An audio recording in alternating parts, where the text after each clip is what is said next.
thanks for joining in. This is the second fireside chat in our series of the State of the FinTech Union fireside chat series.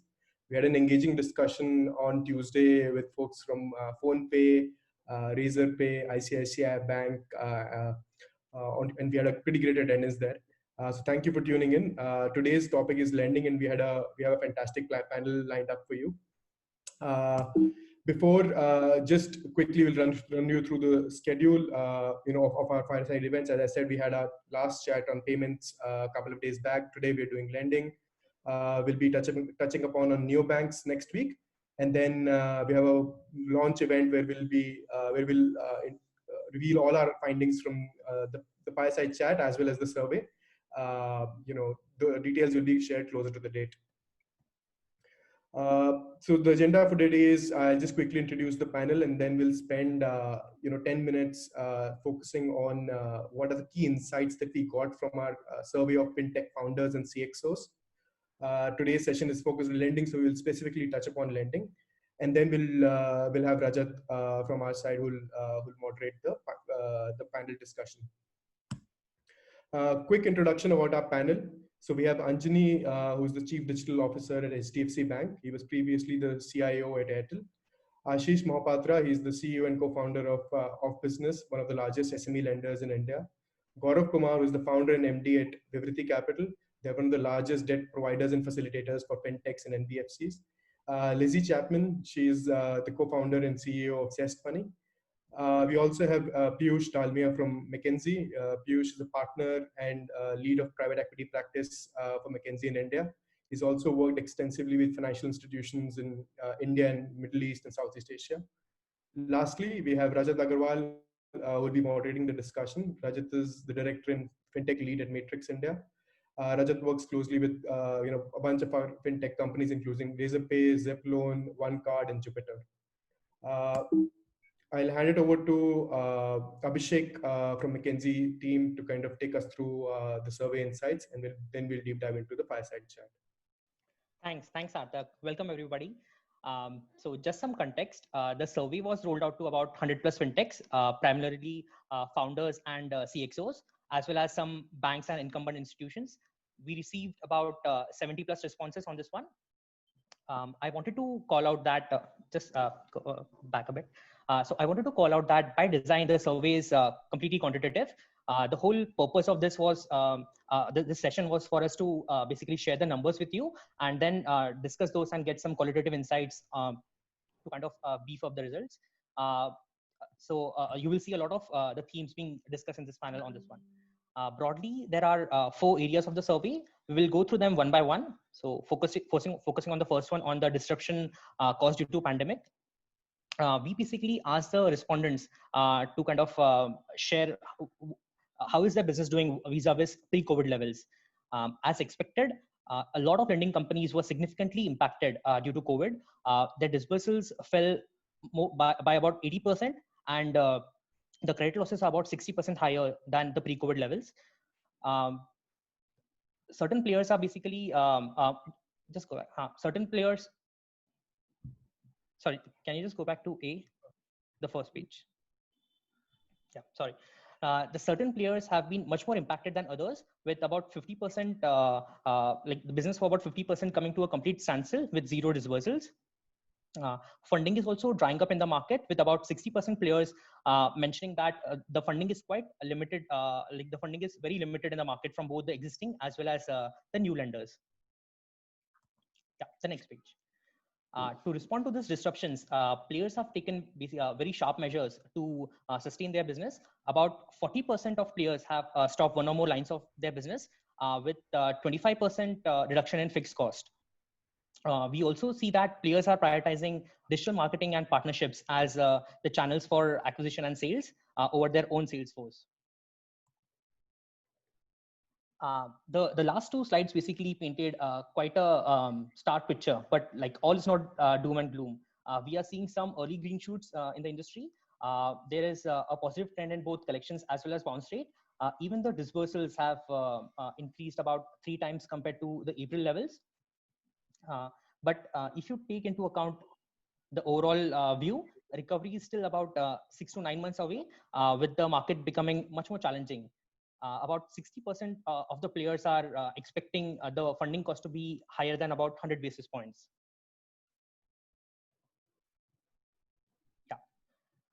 Despite the short-term negative sentiment, most lenders are still quite bullish in the long term.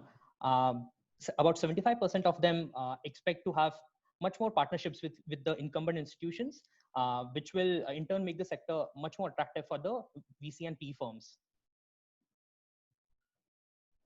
And finally, taking a subcategory lens in terms of asset classes, we see kind of a clear trend in which the secured asset classes like gold loans, invoice financing, LAP being much more preferred compared to unsecured loans, which is kind of falling out of favor. So with that, I will hand over to Sarthak to kind of take us to the fireside chat. Sure. Rajat will take it from here and moderate the fireside chat from now. Yeah. Hey guys, welcome everyone. And just want to quickly go back to this slide. Yeah. So thanks everyone for joining us today. It's an honor to host such a panel, which we normally never get. Top fintech lender from consumer lending, SME lending, top debt provider to all of fintech and NBFCs, largest private banker and largest management consultant, all on the same panel. So truly thanks to all the panel members for doing this today.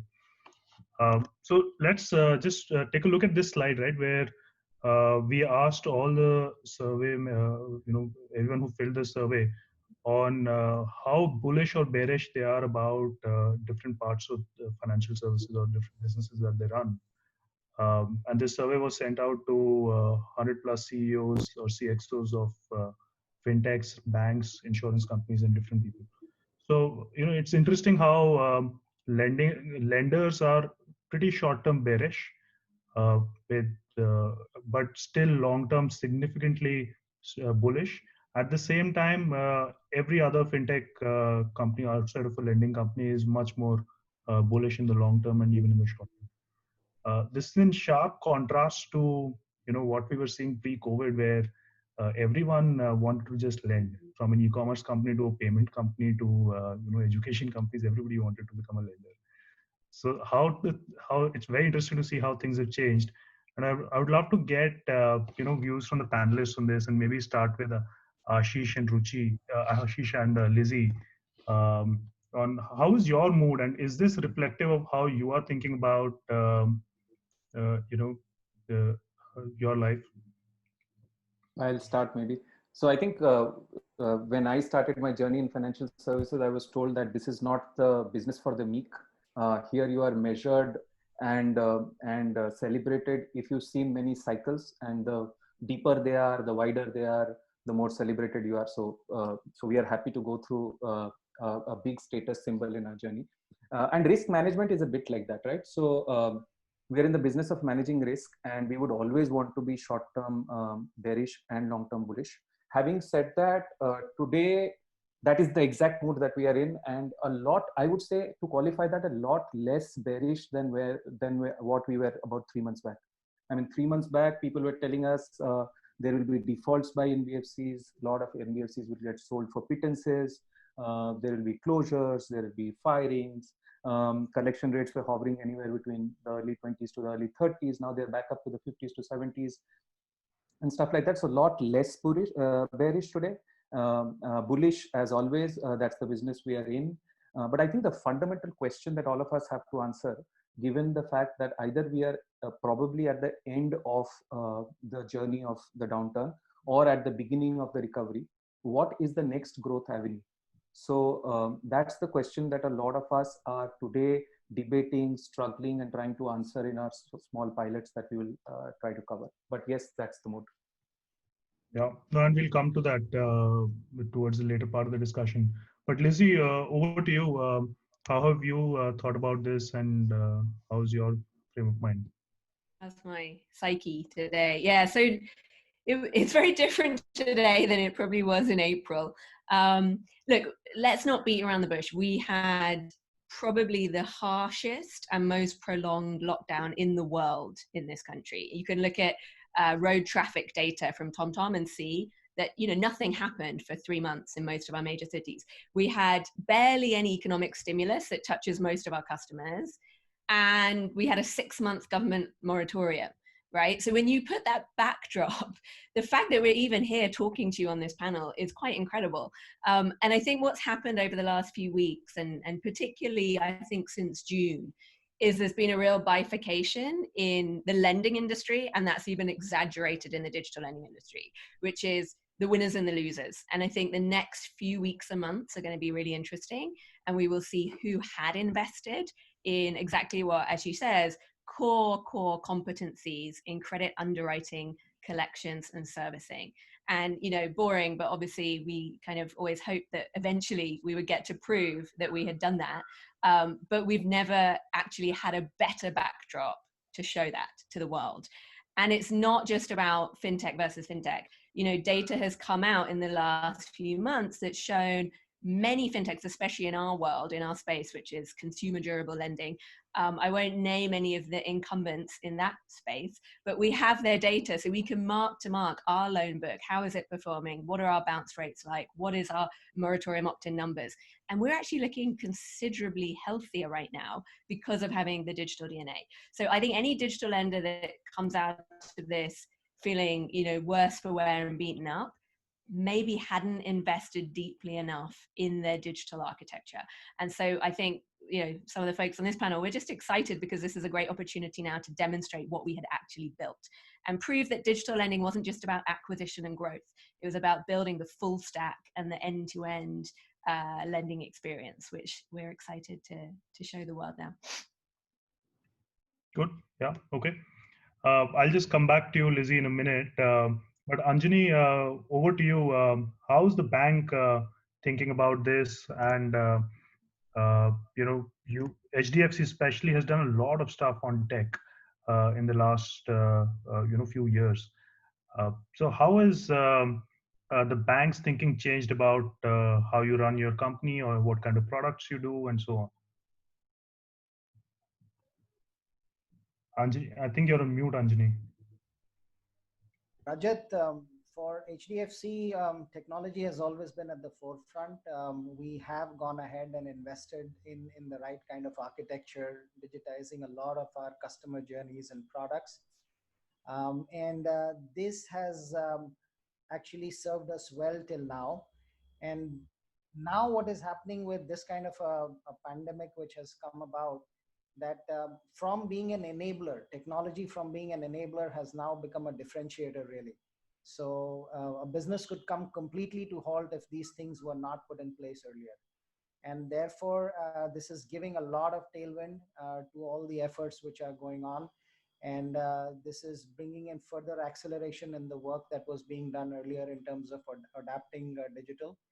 And in fact, this pandemic is going to ensure that, you know, there are definitely sets of winners who will get defined by who have been able to adopt this quite well versus the ones who could not do this in time. So I think this has been a big leveler at this point of time. Correct. But, you know, skeptics ask that, and they ask us also all the time, is fintech lending really working, right? Because China's, the sector has got obliterated. US, we've seen companies, the original fintech lenders like OnDeck, Cabbage get sold for cents on the dollar, a fraction of their peak cost, peak valuations. But, you know, what is your view? How will India play out? And maybe Gaurav, you can chime in here, and then I would love to get Lizzie's view on this as well. So, you know, sorry, was that meant for Gaurav? Yeah, let's start with Gaurav, and then you can, you know, we can come back to others. Slightly, I would say, provocative. I think I will take your first question on lending, right? Everybody seems to be bearish. Now, this is the third crisis which lending institutions have seen in the last 4 years, right? People were writing off lending after Demon, they were writing off lending after, you know, IL&FS crisis, and now we are again writing off lending post-COVID. But all of us have to realize that this is the only business where you start seeing the unit economics and profitability kicking in and sustaining over a long term, right? And everybody has a equal playing field here in this line of business. The second piece is I would say not only for the fintech lenders. I think what we have seen, at least in the last 2-3 years, technology has been used by all lending organizations at varying degree, right? Some models require technology to lead, some models require technology to support. So what I can share across 240 odd NBFCs, who are on our platform, I think this event or crisis, I think, is a bit different than what we have gone through in the past, like Ashish was mentioning. I think at least from our vantage point, the difference we see is that this is the only crisis which is impacting both sides of balance sheet, right?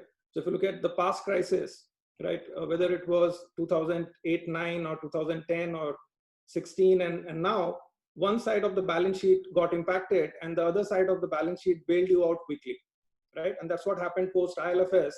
When liabilities started drying up, the asset side bailed you out because you could actually go out and sell down your asset, right? But for all companies now, given that both sides of the balance sheet has been impacted, I think what will start really leading the way is the asset side. And I think lending companies which have significantly invested, including fintechs, I would say, significantly invested in not only one pillar of lending, which is underwriting, but to my mind, all the three pillars: underwriting, being in touch with the customer, and your ability to collect, I think are going to differentiate, and the liabilities will start opening up for companies who are able to demonstrate post August that their asset side of the business is continuing to hold. Yeah. Can we add a little bit to that? Yeah, please do. Go ahead. So my personal view is that India is a very resilient kind of an economy, both on the on the organization as well as on the personal side, and hence it will also reflect back on the lender side. India is very inelastic to bad news. What you talked about in the US and all that, they are very, very elastic as markets. So one bad news and you see a much sharper reaction of markets. You see what has happened in India. While we've had no traffic, but businesses have been running, we've kind of come back to shape. Our stock markets have not reacted that badly and stuff like that. So I actually personally think the question is, how do people react to this and not really think about how bad it is? And I think the key challenge that fintechs have to answer in India, which I think in India they have a better chance, is to say that they were always, all the fintechs were more technology first. They built a great product. They were always ahead on the growth metrics, but now business metrics have to be taken care of, whether it is profitability, whether it is asset quality and collections and all that. I think in India, we never really had a pure digital player because all problem is lesser because of one, India is an inelastic economy. Second, we already had some kind of an offline architecture. People who strengthen that, focus that, are again going to get a lion's share of the flight to quality, both from a funds perspective as well as from an asset perspective. No, we'll come back to this flight to quality thing, but it's interesting that both of you have made this point. We are seeing this across our portfolio as well, that how quickly some of this is happening is just very interesting to see. And I guess both equity and debt should come, but we'll see how that plays out. But just coming back to how bad the situation really got, right? And I know, Gaurav, this call you were talking about how the answer is very different for different types of businesses. Maybe you can touch a little bit upon that as well, and we can go to this slide, right? On how it's been different for unsecured businesses and even within unsecured different segments. Absolutely. I think I'll try and bring both perspectives. One, I think if you look at the overall liability raise, right, post COVID, and things have changed significantly once the government started introducing the more of the liquidity measures, right? So I'll just try and match that with what we saw in terms of unfolding over the last 3-4 months in terms of liquidity, right? So first, I think more from an asset class perspective, we are already seeing a marked difference, right? So we're already seeing a very different level of collection efficiency in sectors going beyond gold, including I would say housing, including secured SME players like Five-Star Off Business and others. So the mistake we are making is we are painting everybody with the same brush, right? And I think what is now differentiating more and more is in terms of which kind of customer profile you were, what was the overall safety net which you built as a combination of product and underwriting, right? Because a lot of people are focusing on underwriting, but there are many where product has also provided a safety net in markets like this. So the product and underwriting has come together quite well, right? And you start seeing a very clear difference. And I think if you look at the slide, again, people seem to be extremely negative on unsecured loans, but that's not the case, right? We are already seeing, we have, Anjani on the panel, we have HDFC, we have some of the other lenders where the overall collection efficiency, even in this book post COVID, has been quite high, right?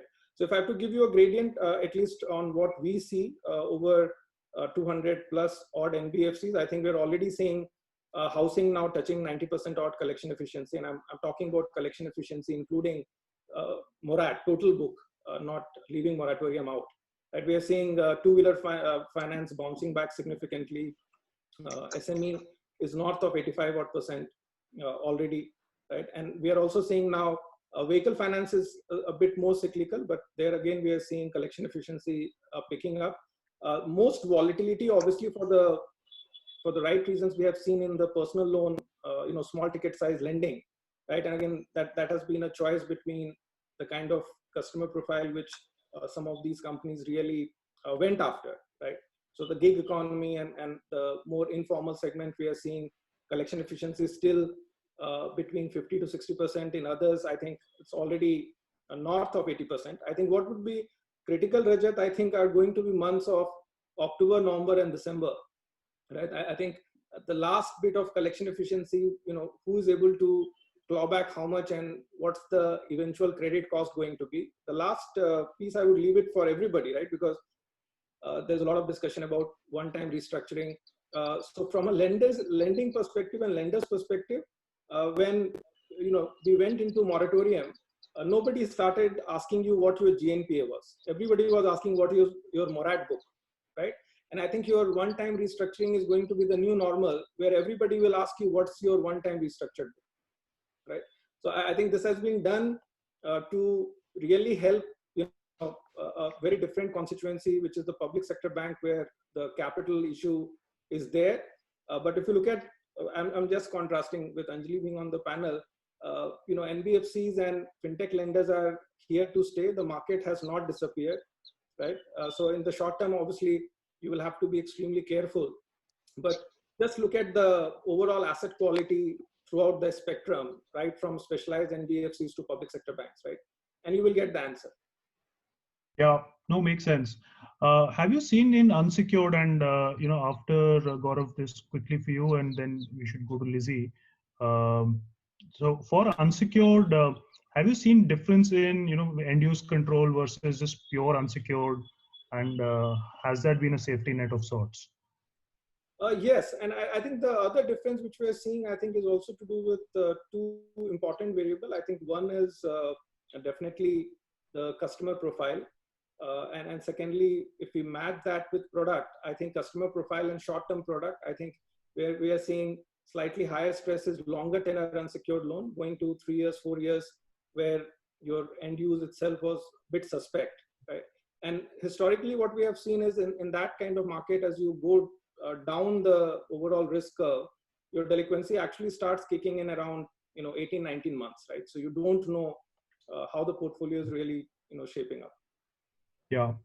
And Lizzie, for you, I guess it's largely end-use control, but have you seen differences between NTB, any other customer segments? Yeah, I mean, I think the difference for us is a bit like Gaurav said, the actual customer segment. And by definition, 100% of our customers are completely digital. So just to give you an example of what that means, when the moratorium was announced, we could literally contact every single customer within 48 hours and register their decision as to whether to opt in, opt out, or be on the fence. It would be impossible for an SBI or a traditional, even consumption-driven loan bank to do that type of outreach. And so at least our sense of knowing where our book is, how are they behaving, can we touch them, are they logging into the app, are they checking their credit score in the app during the moratorium period? These data points have been absolutely fundamental in helping us design more effective collection strategies. So I think it's not just about the end use case, it's also how did you acquire the customer? And if you acquired them digitally, it's much easier to collect from them digitally, simply put. Yeah. Piyush, over to you. How are your clients thinking about this? Have you seen similar trends in your different NBFCs or banks that you serve? I think at an aggregate level, Rajat, yes, I think similar trends, but I would just sort of underscore the point that Gaurav made, that I think this trend is quite different. I think when you look across different institutions and the nature of the institution and what they've been doing historically as well. So even within, for example, unsecured loans are institutions that I serve who have 70-80%, and these are banks, of their personal loan book to government employees. And that book is as pristine as it was, I think, in the pre-COVID period. And there are, by the way, on the other end of the spectrum, folks who have 100% of the book as purely, new acquisition, so that the customer didn't have a product holding with them before they sort of took the personal loan. And it's dramatically sort of different behavior, I think, within that. You look at, I think, within each of these business lines, even within home loan, I think, the 90% kind of a collections rate, etc. But for self-employed and salaried, I think the numbers look dramatically different at this stage. I think we did some sort of a research ourselves, looking across different sectors, trying to understand where the debt service coverage ratio go for each of those sectors. And as a result of that, what impact it will have on the self-employed segment. We at least believe that there are 6 or 8 sectors, which are not surprising, where the delinquencies will potentially be about 20 to 30%. It depends, how much exposure you have within the self-employed segment in each of those sectors in your portfolio. So it's a fairly nuanced answer depending on what your starting position is and what kind of practices and the nature of portfolio you have. But at an aggregate level, one can't disagree with the picture that you have in terms of the products. And I think the overall market is quite representative of this picture. Yeah, okay. Anjani, from a bank's perspective, again, you have one of the largest unsecured franchises, both on credit cards and on personal loans. So 2-3 questions to you on this. A, how did collections fare for you, and how did contactability, the point that Lizzie was making, how did that fare for you? And going forward, is your strategy going to change? Are we going to see more of what we saw earlier? So in our case, of course, we didn't reach out to all our customers, but we opened up the line for customers to reach out to us wherever they would have wanted more at. It was not possible to connect with everybody in such a short period of time because of the base being so huge. But not many people and did not really opt for this kind of a thing, because having looked at the pros and cons of all, a lot of customers are very savvy in terms of understanding what makes sense for them over a longer period of time. Having said that, with the moratorium and with the entire pandemic coming into play, a lot of our unsecured portfolio, which was based on a seamless journey like 10-second loans, etc., where a lot of salaried customers who are meeting the underwriting requirements, they continued to be there. So it's not that those people disappeared all of a sudden. This was available as far as they were meeting up the underwriting criteria. Some of the new to bank customers where we had certain requirements which they couldn't meet, those definitely got impacted at the beginning. But that part is behind us. It's all opening up now, whether it is new to bank or existing to bank customer, and it is coming back very sharply. So I think we've seen the worst behind, and it's now opening up as we move forward. Okay, no, that's pretty encouraging to hear that the worst is behind us. Gaurav, you had made one interesting point on one-time structuring. I would like to get an Ashish on that point. And Ashish, I know your collections have been pretty solid through most of this time, but how are you thinking about one-time structuring of loans and restructuring of loans, and how are credit rating agencies thinking of that? Well, Or yes. So we would, when moratorium started also, we actually heavily discouraged our clients to actually opt for it, both in terms of communication around saying that, hey, long term, as Anjani pointed out, is probably not going to be commercially viable for you, but also intangibly, you will be seen as a person who did not have the backup to actually last for a 3 to 6 month period, and hence how the perception of you will change. So that was a very effective tool for us, other than other simple modes of just doubling down on collections, which actually helped us during the moratorium period. Now, coming back to restructuring, I think our view is very similar. We will discourage it as much as possible. I think restructuring, had it been available as an option in the very beginning, other than the moratorium, we would have heavily preferred that from the regulatory standpoint, because in my view, some of the financial discipline in our borrowers has actually gotten spoiled, whoever took the moratorium. And hence we will discourage even restructuring. Fundamentally, where we want to deploy restructuring are in two places. The first place is where we believe that the businesses are such that they will actually come back up after some time to the pre-COVID levels, and they deservedly need a restructuring but need to pay. And hence we will give them a small window wherein their financial obligations are lesser. These will be around capital goods manufacturing. So we are largely in the manufacturing and the contracting sector, which are the real economies of India. So there we will largely center around small players as well as people who are in capital goods, meaning heavy machineries and stuff. The second place where we will opt for restructuring is businesses that have not opted for the moratorium and actually make a good point to us that their reserves were depleted during this time, and they served their financial obligations with us during the term quite well. So those are the two places we will opt for restructuring. But I truly believe that any extension in moratorium, do want to say it on record, is going to be worse off for all of us, because the discipline is already spoiled. Let's not spoil it any further. Restructuring is a good one. We are waiting for Kamat's reports to come in, and hopefully it'll be in the best part for everybody in the ecosystem. Yeah.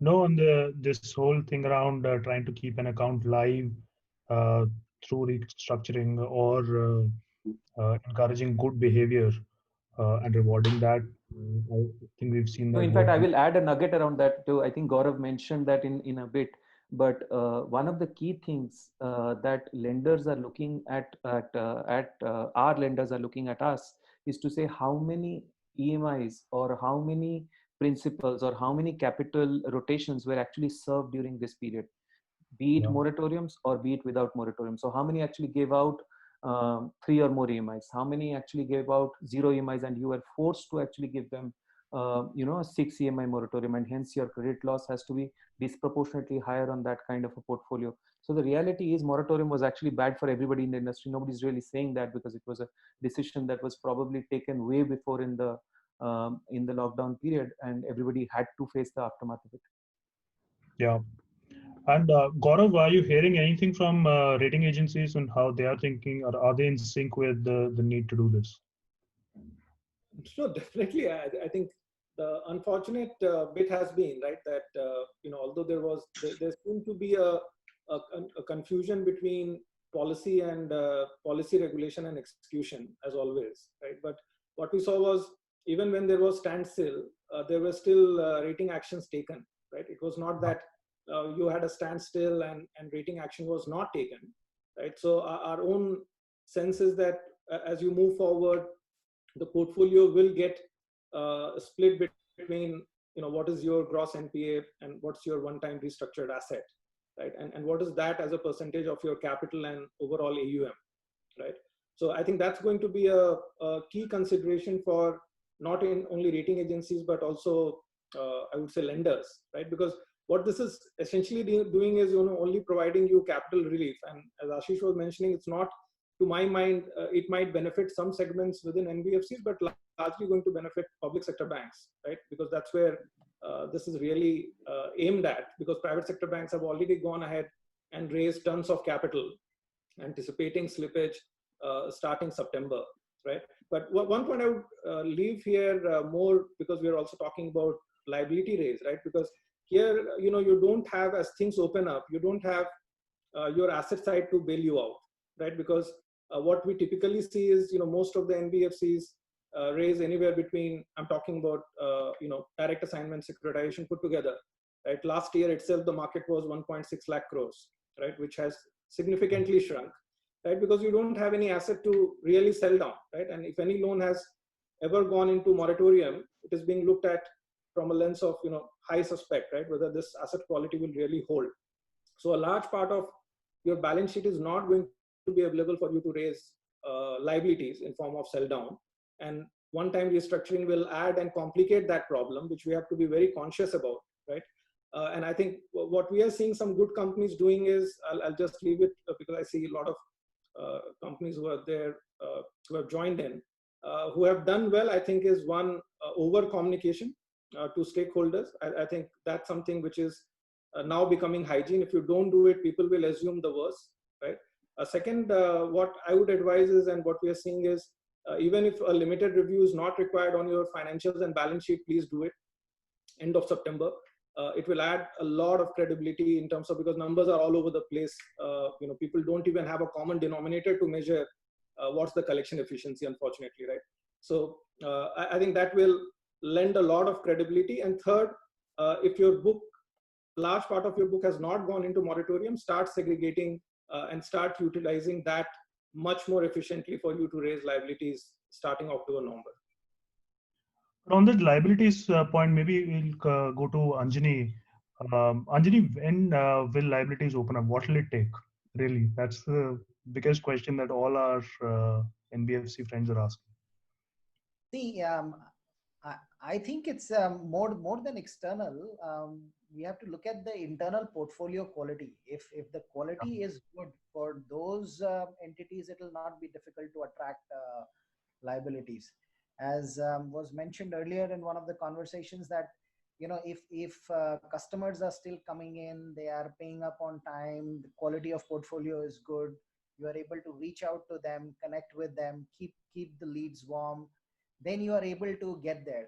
Actually, the real piece that everybody should focus on is the problem solving from 0 to 1. If as a lending fintech or as a lending entity, if that work has been done very well in laying the rail properly so that you are building business in a healthy manner, then going from 1 to 10 is just a matter of scale that will come through.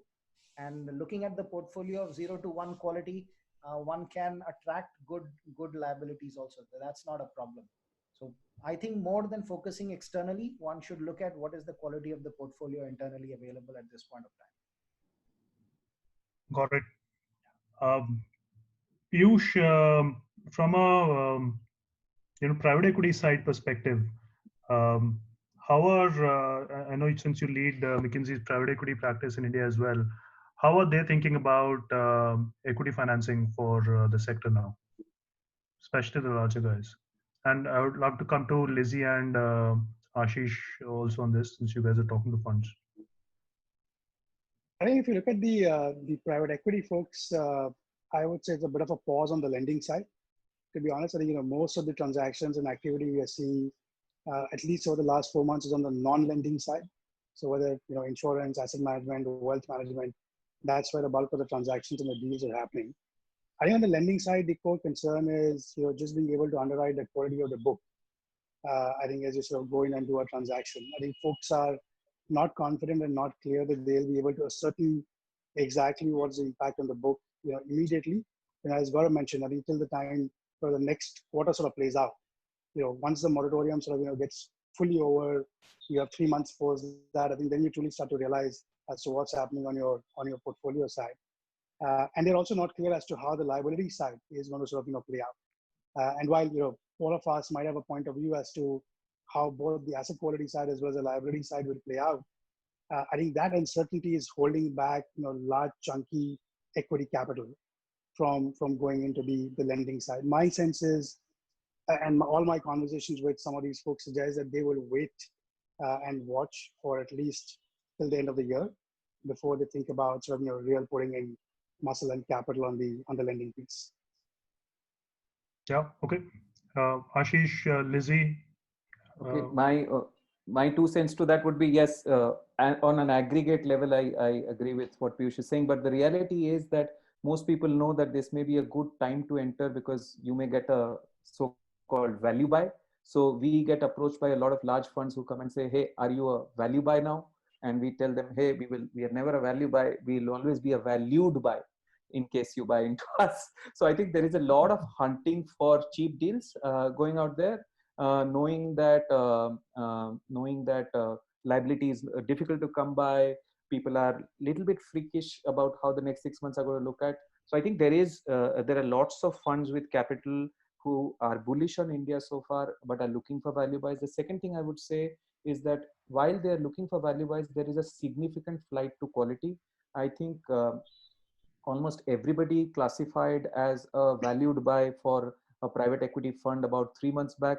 Now there is a very clear set of, if you go by asset classes or you go by the size of what loan books are, there is a very clear top three kind of, or maybe a top five kind of a list that every fund has. And pretty much, I think they all the efforts are concentrated around converting them. If you ask me what actually makes you at the top of that list, fundamentally I believe three things. How have you reacted to COVID?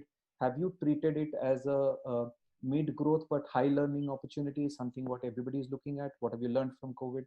Second thing is, have your traditional business metrics held up, which is around disbursals, which is around profitability, which is around asset quality and stuff like that. And third is, has your team actually got stronger and much more bound after this entire last 4 to 5 month journey? So I would end up by saying people are still and not as bullish as before, but people are still looking. They're looking for value buys in a huge flight for quality. Yeah. In equity. Yeah. Lizzie, how's your experience been on both the debt side and equity side? Oh, okay. So on the debt side, very good actually. I think we're unique. We have a very unusual funding model, which is all about collaboration and partnership. And we partner with all the biggest banks and NBFCs in the country, many of whom already have an unsecured consumer lending book. And they've just got more and more hungry during this period because they've seen the performance of our book versus some of the other peers in the market. So they're trying to double down. We have a problem of plenty in terms of our funding right now on the debt side, which is great. On the equity side, I have no idea because we haven't gone to the market, so to say, in the last few months. We've just been focusing on the business. But we've had, in the last few weeks, literally, a gazillion inbound requests from random investors, including retail investors in Australia, saying, are you the Indian Afterpay? And, when are you IPOing? And we've had brokers in Australia try and IPO us immediately. They say, we're ready, there's appetite. So there's something going on in this buy now, pay later space in the world. I'm not sure if it's hit India yet, but I think if we wanted to go and list on most major stock markets right now, it would be easier than ever, which is quite hilarious in this environment. Shows how irrational things are. No, but when are we seeing a first fintech lending IPO? You just heard it. But not in India. Just Money is going IPO in Australia very recently through brokers. Lizzie's on the record. We'll have to team up. It'll be an SME consumer hybrid. Come on, that's the best story. She mentioned that in the beginning too, right? Their unique model is that they always collaborate. Yeah. And they will grow 8x like Afterpay in a matter of months. Yeah. No, but jokes apart, this is one sector which truly can generate profits, and we should see IPOs coming up. But let's hope in the next few years we get to see many of them. Should we take a couple of audience questions as well at this point? Yep. There's one question on consolidation. Do you see that happening? Piyush, Anjani, maybe your views on this? Or Gaurav, anyone?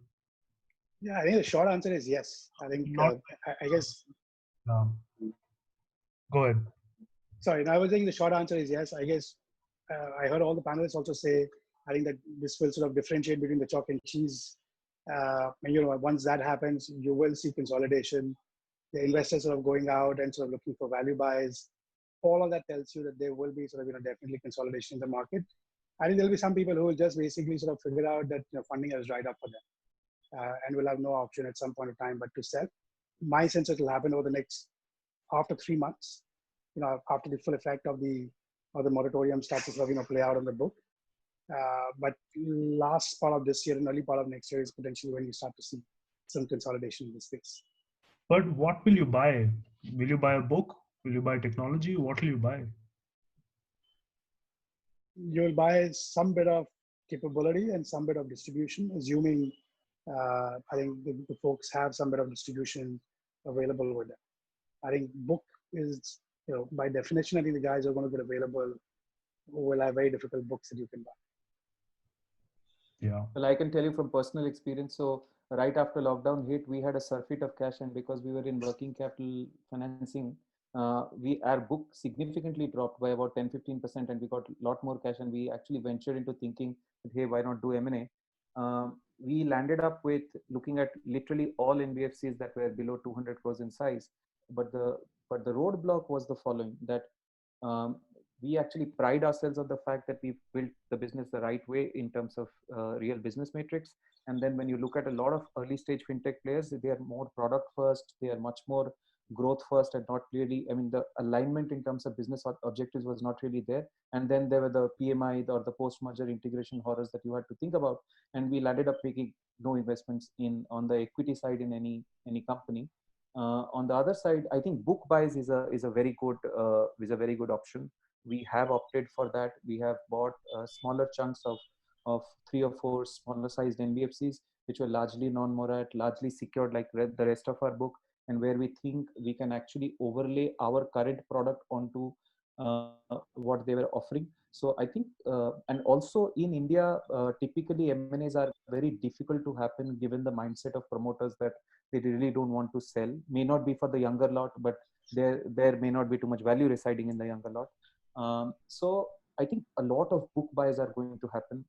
Literally everybody wants to sell a part of their book to generate liquidity and maintain growth in terms of P&L, at least for the next few months. So I would bet on that as a good growth engine for people who have cash. Yeah, okay. Our own view is, consolidation might be difficult. I think overall, again, it's very difficult if equity investors are not able to ascertain the quality of book. How will somebody else, who's looking at the entire book going to really figure out, what's there, right? And especially when you're talking of longer tenor assets, right? Second, I think I completely agree with Ashish. I think the challenge not only now, I think only sector where we have seen some bit of acquisition, not consolidation, has been microfinance. But if you leave that out, right, the problem in India is that the promoters see tremendous amount of value, and the person who's buying it does not value time. So he thinks that he can build that business very quickly, right? So there's no meeting of minds. So it's very difficult because, I was having a chat just this week with one of the promoters, a large microfinance company, and he made a unique point. He said, I'm actually creating company X every month, right? My disbursement is like 300 crores every month. What's the point in actually going and buying that company, right? So I think it's also that point, I agree with Ashish. I think not too many companies have also attained a certain scale, right? So I think it's a pretty tricky situation in terms of how things will pan out in consolidation. What you will see is a wave of buyout post-moratorium, book buyout, and you are already, and at least what we are seeing on our co-lending platform is that business has actually got accelerated post-COVID, right? So everybody wants to do co-lending, right? So I think because you're not really looking at a book which was originated pre-COVID. So co-lending definitely will get accelerated, and you will see a lot of portfolio buyout. Okay. And also, I think just to add to that, the technology part of what we do in fintech, in lending tech, is not that valuable unless you really customized it for yourself, and there you lose valuable time. Well, Cabbage got sold for 800 million. That's all technology. It's in America. Yeah. No, fair point. A couple of other questions people have asked around, which segments across SME and consumer could be interesting going forward, new opportunities. So Lizzie, maybe you can start with you on consumer side, and Gaurav, Anjani, maybe on SME side, we can come to you. Yeah, so I'm a broken record, but we think that anything around funding consumption in a embedded way, so contextual credit, which is obviously what we do, is the most high likely growth area, and we've seen some incredibly unusual new segments come online in that category. So, for example, about 20 insurance companies have approached us in the last few weeks saying, "Can you please finance health insurance premium," which was something we never imagined would become a category in this country. We have seen an explosion in edtech, partly thanks to folks like you.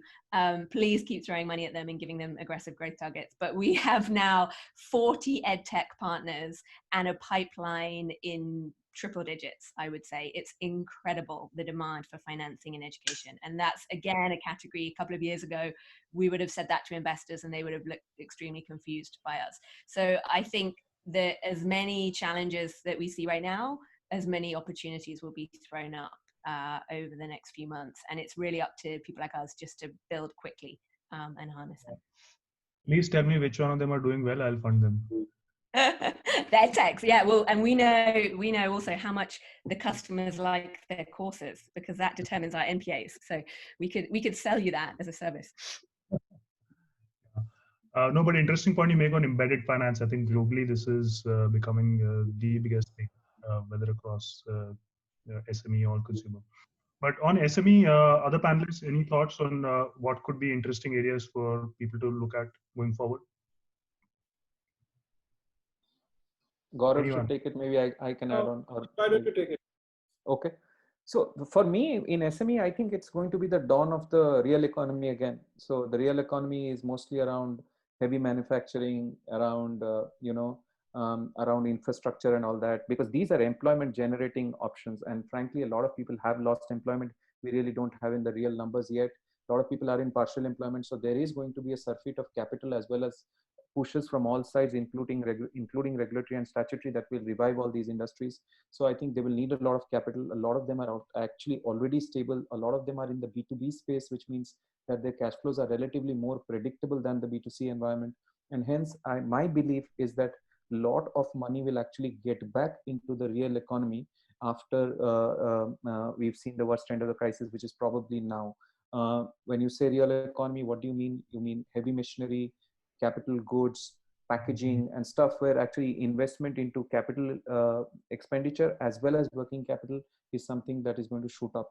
You are already seeing that in terms of industries that actually revived first after COVID.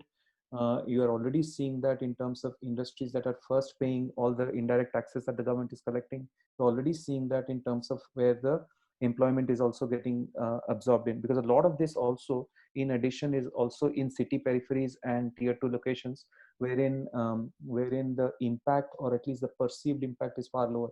So combination of, I would say, real economy and city peripheries and tier 2 is where I would say SMEs are going to flower. At least that's what we are seeing in our portfolio. Gaurav, you should add.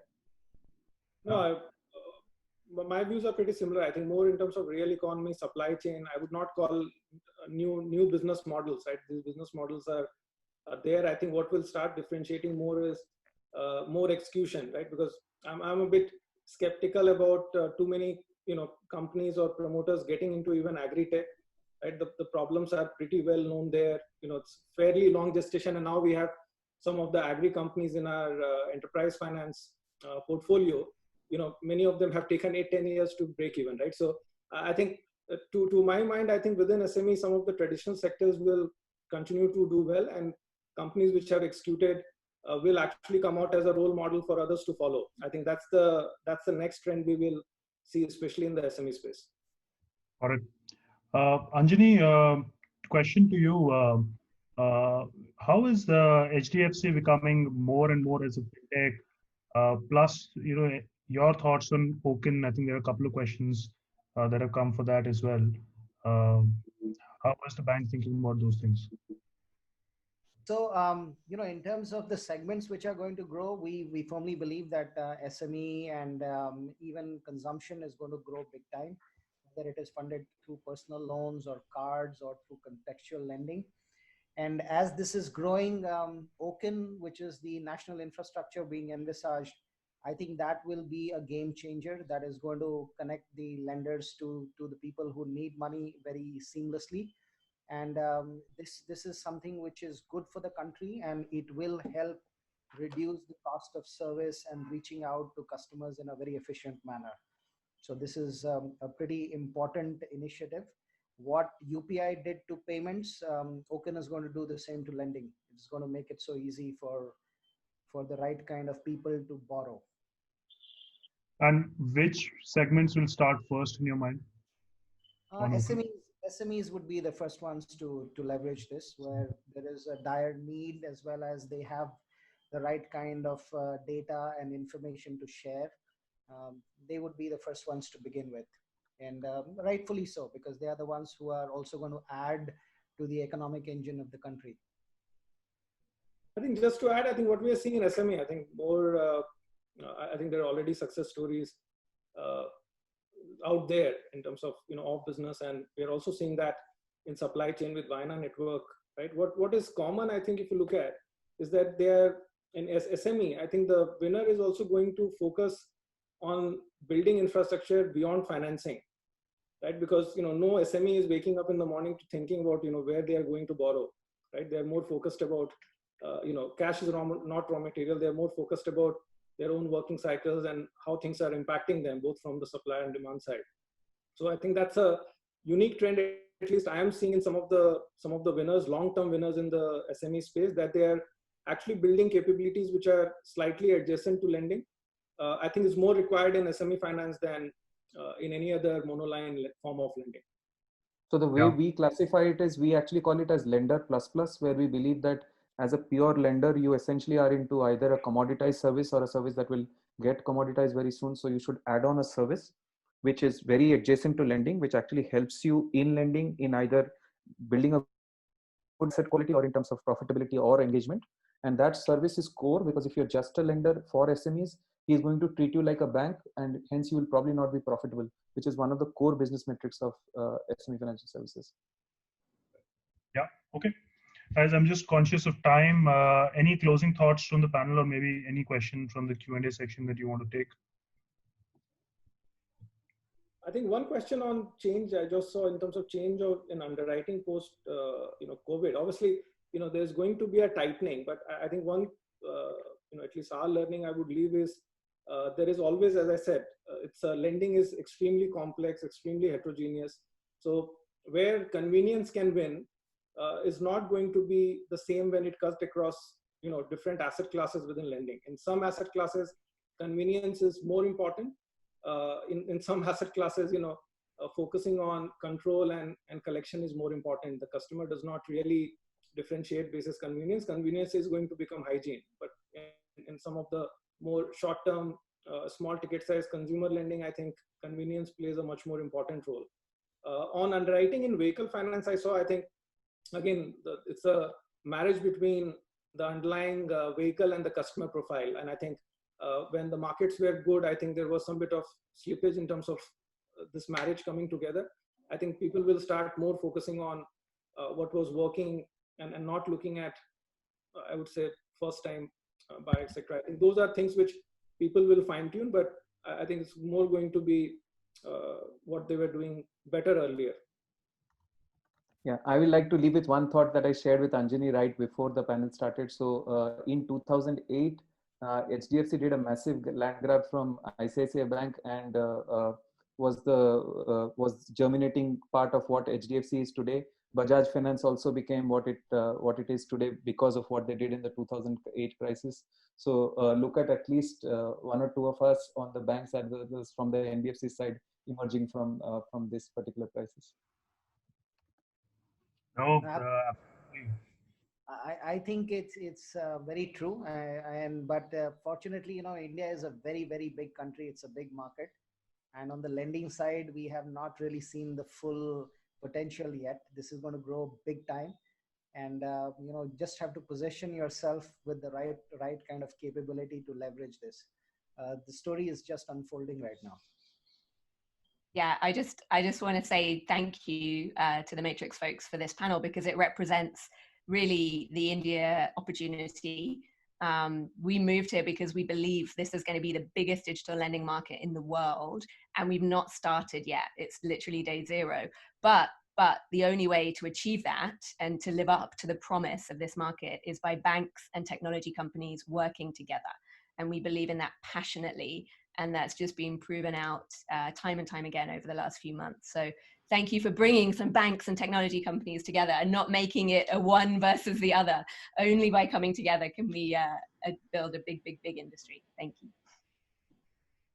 Yeah, I'll just echo what Liz said. I think one of the big trends in the last 4 months is how the banks are now becoming significantly more open to collaborate with fintechs. I think we're seeing that across the board. I think, but much more in the financial services space. And I think the second thing that we are starting to sort of see, at least in the Indian context, is that fintechs are also realizing that the business model needs to evolve. I think from a pure balance sheet sort of a lender, I think folks would need to sort of think about models where a large part of the balance sheet actually rests with the traditional incumbents, and they are actually sort of doing a lot more of what they are better at doing, which is services, acquisition, etc. as well. And that's also most of the models have evolved globally as well. So on both, I think the traditional incumbent banks and other financial institutions, as well as the fintechs, I think we see a very different sort of an evolution happening over the next 12 to 24 months. Super. Thank you. Thanks to all the panelists for taking the time, and all our attendees. I truly appreciate it. I think it's been a fantastic one. Before we close, I would just like to bring in Vikram, MD at Matrix, for his closing comments as well. Hey guys, I think it was a fantastic panel. I wanted to thank all the panelists for being extremely candid in their views and sharing freely. I think that's what helps actually build the ecosystem. So thanks everyone. Thank you to McKinsey for putting all the data together. I wanted to share a few observations from across the portfolio as well as the survey. I think when the COVID crisis hit, the people who hit the crisis button first and took all the hard decisions early gave themselves maximum wiggle room. And I can see everyone here on the panel actually did that, where they generated so many options for themselves that they were able to navigate this much better than others and took very hard decisions early through this. The second thing is, overall, at least from our vantage point, we seem to have landed better than forecast. And that's a really good thing to see. And I'm just calling it mostly fintechs and NBFCs and payments. I think the business models were tested, whether, what kind of security you had, whether your end-use control was actually good, what segments were you underwriting, how good your contactability processes and collections were. Pretty much every part of your business model was tested, and overall we've landed better. I think the one thing that I would say is it's still not clear what the real whole is, both in individual companies as well as for the ecosystem as a whole. My suggestion would be to actually be as realistic as possible with yourselves on what that whole is, because that tells you what is your current position and where you navigate from that position. Within our set of companies, I would say we're having two sets of conversations. The first is a set of people who actually have both the balance sheet as well as clarity on what the whole is. And there they are they've regrouped and dispersals are back, and anywhere between 20% to 50% of pre-COVID levels where dispersals are happening. And they are sticking to their core, whether that's their core target segment, their core product that they believe in, which has given them lower NPAs, core geographies, core partnerships, whatever that is. They've stuck to the core post regrouping.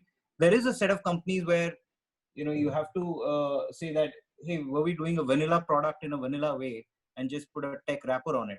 In those companies, I think there is a period of soul searching where you say, okay, assuming I can continue to be in business and continue to be in the fintech space, what is the business that I want to be in? And there, there's this one comment that Lizzie made, which is context specific. Very context specific financial products is what actually is the one big idea that I would give you. And that's true for, buy now, pay later. It's true for credit lines for SMEs. It's true for what's happening on supply chain financing. It's true for what Oaken is going to drive. That's the one thing that's actually stood true through this crisis. I would say the funding is there. India is being recognized as the one potentially bright spot in fintech. So lots of people are making the calls that Lizzie's getting, and the multiples are surprising. For the people who actually have come through, the multiples that people are getting are actually holding. So I'm surprised by the multiples people are throwing around. There is a flight to quality, so the funding is there. Finally, I would just say proud of the resilience of the ecosystem. It's great to see spots of profitability and near IPO scale. So very bullish about IPO prospects, and hopefully it's one of the folks on the panel which leads the first IPO. Thanks again to everyone for joining us. Thanks again, and just a quick reminder, this is the second of our series of 4 webinars. The first one was on payments, this one on lending. The next one is on 25th on neobanks. We'll be sharing details shortly, and then the final one where we bring everything together is in early September. So thanks everyone for joining, and appreciate you taking the time. Thank you. Thanks for having us.